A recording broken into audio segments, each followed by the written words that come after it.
No, I'm All right, we'll see how it goes, the question and answer. Dr. Meeker, can we turn it over to you? Nice color. I've been doing clinical medicine for 20 years now, and I would say, change is obviously going to happen. As Mike had mentioned, the country can't afford the method that it's doing now, and so there is change, and the worst thing about change for everybody, patients and physicians, is the fear of change and what's going to happen. Because in the 20 years that I've been Doctor, practicing, would you speak a little louder, please? in the 20 years that I've been practicing, I've probably developed more questions about the healthcare system, healthcare insurance, than I've developed answers. And when they asked me to come to speak tonight, I tried to think of just a couple of examples. I read the paper today and Dr. Grassley's conclusions on what he wants to do with this. You can't read about anything without talking about pre-existing conditions. And that is a real problem, not only for the uninsured or people looking for insurance, but it's a problem for the currently insured. And I had two examples. I saw a gentleman on Monday, and I do have his permission to talk about it. I'm not going to use his name because it's not a Healthcare Privacy Act violation to talk about it. But I did see him on Monday. He's a gentleman from Houston, Texas, and he's working on the power line that's going from the Pale nuclear plant to Waterloo. And so he took up residence in Dysart. And he's got back pain, pretty significant back pain. And I admired the man because he's highly motivated to work and complete his job in his field. He's always been insured in his field. And I'm going to talk louder.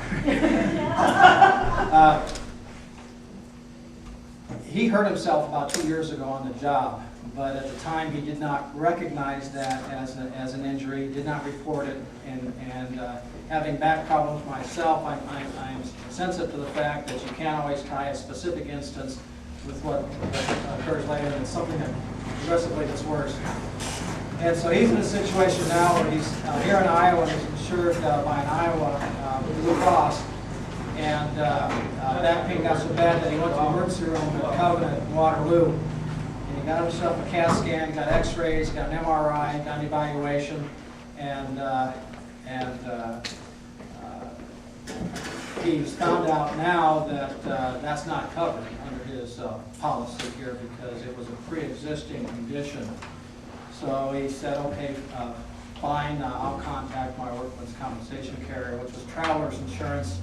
And he contacted them and they said, no, this is not a workman's compensation claim because you didn't fill out paperwork at the date of injury. And so he doesn't know who's going to pay these bills, and he's worried.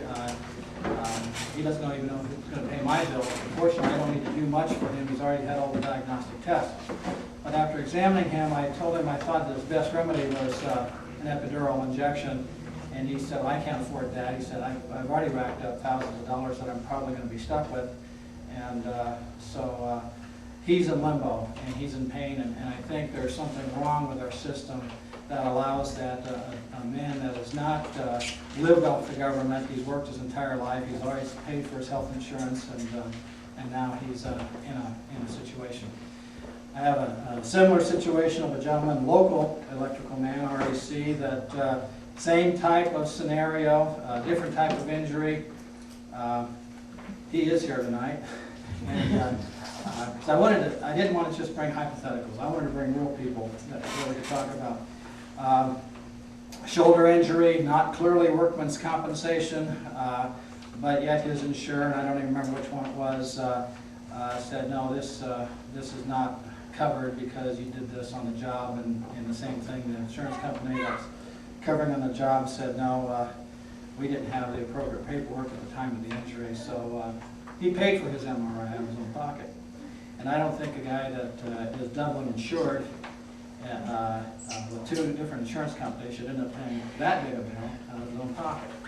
So I think I really dislike the term health care reform. I do think We need some health system reform and health insurance reform, but I'm uncomfortable with, like Mike says, throwing the baby out with the bathwater and getting rid of everything that's good in our system and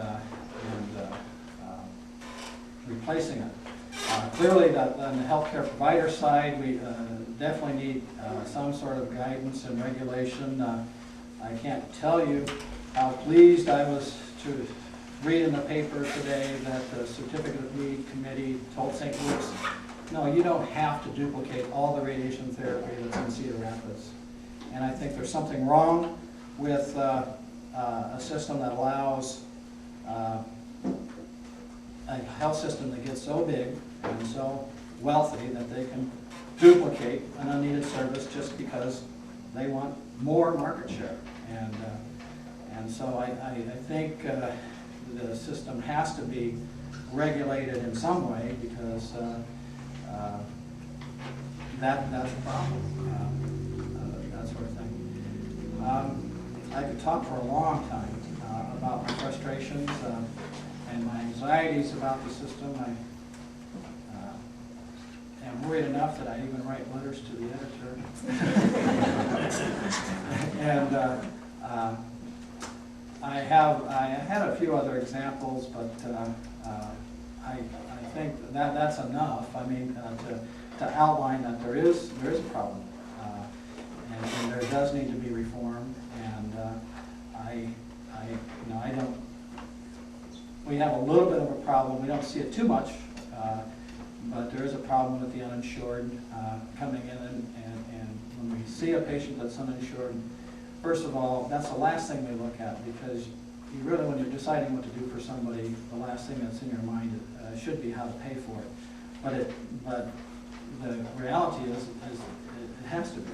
You have to consider that. And at Virginia Gay, we have payment plans. We have indigent care programs, and like John was saying, we hook people up with again, pharmaceutical companies. It's kind of cumbersome. One thing that John, I didn't hear him talk about, I was thinking about what I was going to talk about, so I wasn't paying close attention, but I'm more concerned about our local pharmacies with everybody being forced into mail order pharmacies, cheap pharmacies. They're losing that face-to-face contact with the pharmacist. I think that's important. An article in the paper was about face-to-face contact with physicians that are focusing on these gadgets instead of the patient. And so I don't know what the answer is. Doesn't that concern you, John? Oh, very much. So obviously, to operate a storefront, store shelves, employees is going to create an overhead where he's not going to be able to compete on 90-day supply with a mail order company that doesn't have that obligation to explain side effects and interactions and personal thing that pharmacists do. I think it's important. It dovetails very much into what I do, because I don't take the time to do that, because we practice in a critical shortage area, and so it becomes very busy, and so we rely on that interaction. And I'm hoping whatever system reform comes does not take that way. I'm really concerned about that. Defend